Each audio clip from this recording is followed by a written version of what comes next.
Take two. I'm here with Jack Shore. We just did one video and then it broke after about 5-10 minutes, so we're going again. Technical difficulties. Technical difficulties, yes. Right, where do we begin? Begin again. You just come back from holiday in Mexico. Yeah. Put on a couple of pounds, but you're still with middleweight Jack Shore. Middleweight, yeah. How was the trip, Jack? Yeah, good trip. Well needed. I needed the rest, just to just let my body heal up a little bit, I suppose. But it was nice relaxing 10 days. Didn't do a great deal of training out there. It was nice to just come home now. I feel fresh and ready to get back into it. So obviously tripping away now. We're just waiting on that date to get out there and debut. How excited are you, or how proud are you at getting the call to the UFC? Yeah, it's both. Obviously excited to finally be in there, and proud of myself and my team as well. Me and my old man and Carl, we've been together for a long time. It's a group effort. It's not just me.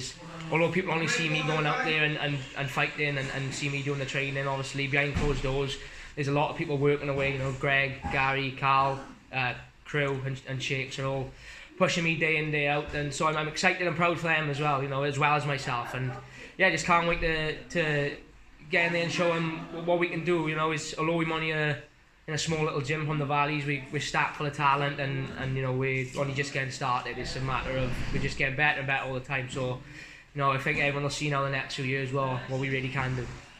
And you've had a very good career with Cage Warriors so far. Well, you did. Now you've been in the UFC. You had a great career with Cage Warriors. What was your highlight, would you say, of your Cage Warriors career? Yeah, it was a few. Obviously, the debuting at 21 years of age on BT Sport was a big deal for me at the time. From that to fighting in Belgium a year or so later, being the away fighter and getting booed by a stadium full of Belgians, to fighting in Volney, UFC vet, who I watched growing up. Watched him live fight on the UFC card when I was a kid. To then obviously the free fights in the ice arena and winning the belt. The belt's obviously top of the list. It's a world. I've won British titles and European titles as an amateur, and I always said when I went pro, the only titles I wanted to win were legit titles. I didn't want no domestic titles. I didn't want to be winning titles that don't mean anything. You see some shows they chuck them away for fun. If you win a Cage Warriors title, you've earned it. You're top level. So to win that world title is something it was a big deal to me, and something they'll never be able to take away from me. Obviously, no matter what happens from here on out, I'll always have that achievement under my belt. I won the Cage Warriors world title, which is probably the most legit title outside the UFC in Europe for a fighter to win. What was your favourite fight or your favourite finish whilst you were in Cage Warriors? Favourite fight?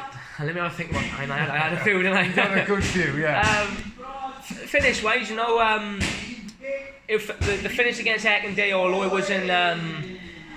it wasn't sort of like a spectacle, like I obviously had the knee knock out the year before, although it wasn't a spectacular finish like that, it was just the performance I put on. I couldn't have been happier with it. People said he was going to manhandle me and ragdoll me, and he was going to be the one too strong. Jack's only skinny little guy, but it didn't happen. Obviously, I beat him at his own game. Took him down, beat him up, and then just took the fight out of him. He was tough, but I think I broke him in the end, and that's what led to the finish. And it shocked a lot of people. I think that's probably why it's my favourite fight there, because so many people were like, well, what happened there? No one's people didn't think I was going to win, but no one see me winning in that way. Beating him at his own game. And the Volney fight as well was an enjoyable fight. It was a tear up.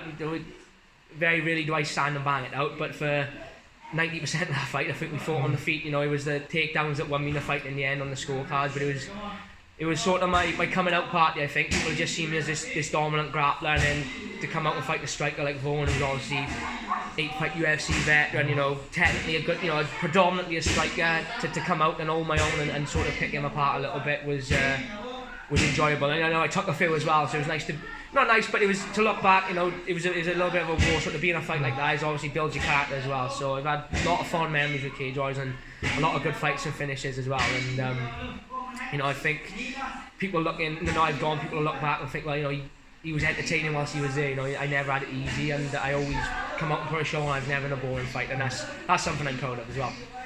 You've got just check this recording again. This recording. 4-fight deal, I believe. Yeah. Copenhagen's the next European UFC event. Have you had the nod for that one yet? No, nothing set in stone. I'm sure Graham has got a meeting this week with him at some point just to discuss a date or an opponent, I'm assuming. But I leave all that to him anyway. You know, I'm always when I'm not in Mexico. I'm always training. I'm always in the gym.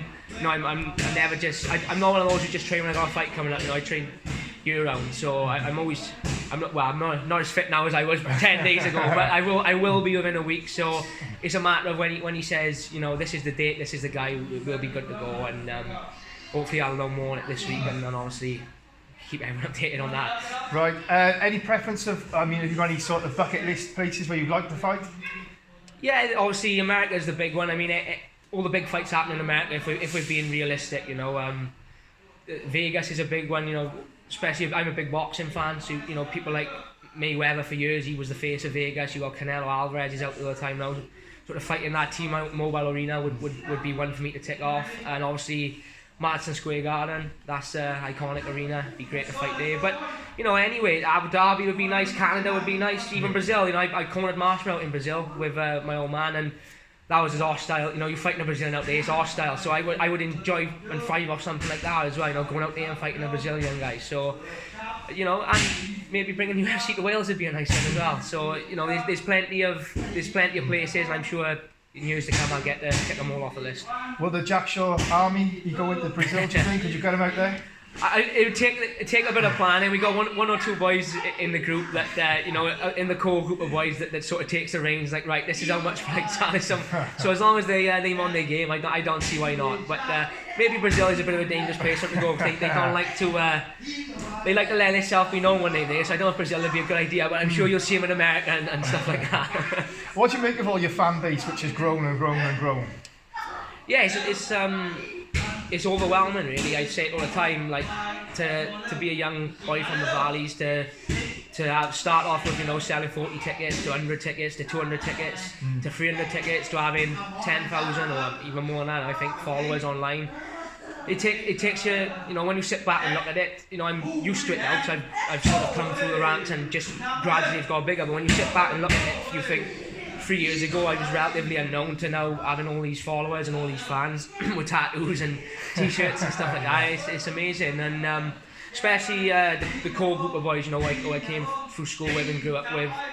You know, they followed me from probably my second or third amateur fight right the way through to my last couple of fights, and I imagine they will continue to. And obviously, like we said, it's not a cheap hobby as they come to watch the fights. You know, it's expensive, with especially, you know, away fights with travelling and stuff like that. So I'll always be grateful to them, and I'll never be able to repay them, I don't expect. You know, I'll try and repay them in winning the UFC bout, maybe, or getting them a nice little trip to Vegas, giving them an excuse to take their missus. Hey, I gotta go, thanks, fighting out there. So hopefully I can repay them that way. Yeah, I'm sure you will.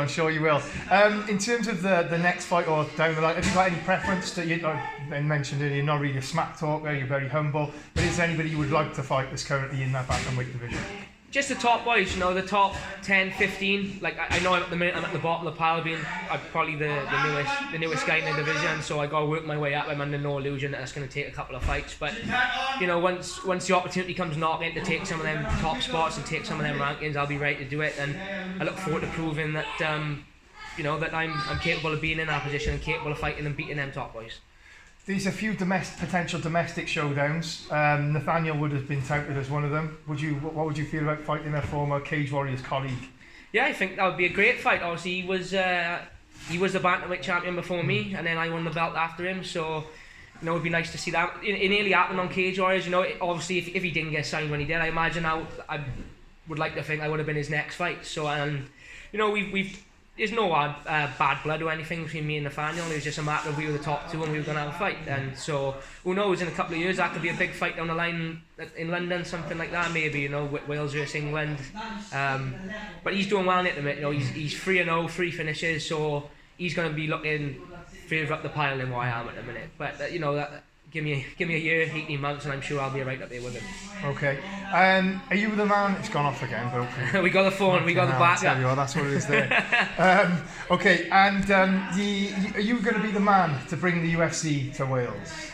Yeah, I don't see why not. I think it'll be a group effort. Obviously, no one. I don't think, you know, it's Conor in Ireland, you even look at Conor fighting in Ireland, there was a strong Irish undercard as well, you know. I think it'll be the same case with the Welsh card, whether it be, you know, me, Brett, John or Jack at the top of the bill, or whether there be some new boys coming through. There's a lot of talent in Wales. You've seen it on Cage Warriors, you've seen it on the amateur shows.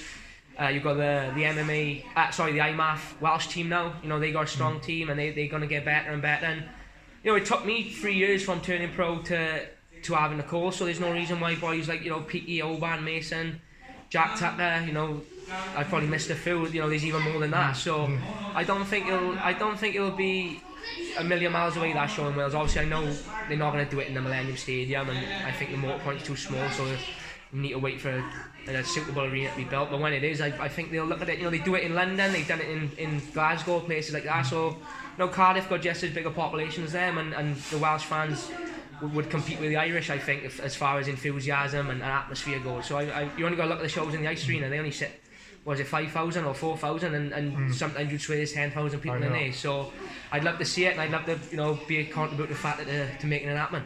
What's the overriding goal now, Jack?